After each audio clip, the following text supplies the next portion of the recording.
Hi, I'm Claude Hermann, manager for Fortius Finance Storage and Logistics. I would like to give you more information about our process to identify clients and more specifically in the context of our anti-money laundering obligations.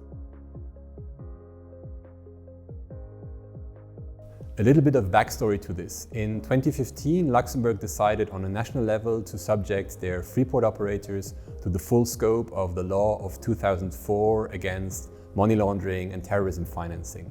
This meant that as a licensed operator, Fortius now has to perform full customer due diligence. First of all, this means we have to collect a lot more information about the client, their structures, and also their beneficial owners. And then we also have to do a number of searches and checks. For example, if the client is a politically exposed person or if the client is on a sanctions list. For this, we use an electronic software that helps us in the task.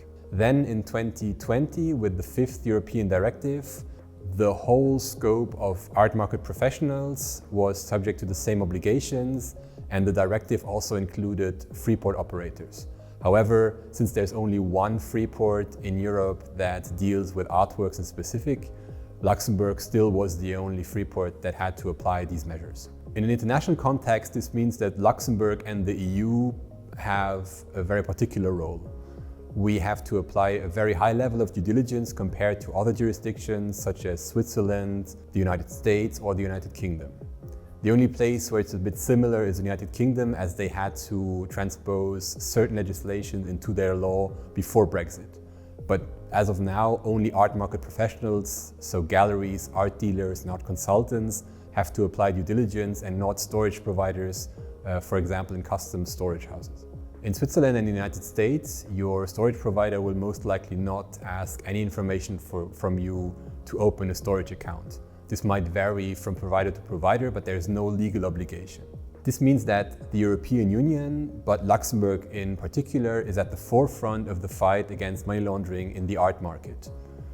Not only do art market professionals, such as galleries and dealers which have a commercial interest in an art transaction, have to apply due diligence, but also storage providers such as Fortius. This means that we have the tools to identify clients that would pose a risk or transactions that might have an illegal background. The Financial Action Task Force recently issued a report on the specific risks for money laundering and terrorism financing in the art market.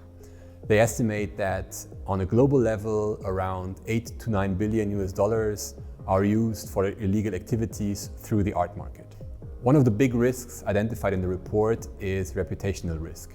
This means that if you're associated with an art dealer that is known to help money laundering and terrorism financing, or if you use a storage space that provides secrecy but therefore is prone to these activities, you yourself and your collection might be at a reputational risk of association. Here in Luxembourg, as we identify all of our clients and we vet all of our clients, we can guarantee that no such transaction will take place and that all measures are taken to protect your reputation and obviously also your collection. If you want to learn more about our procedures, anti-money laundering and countering financing of terrorism, consult our website or schedule a call with me to discuss.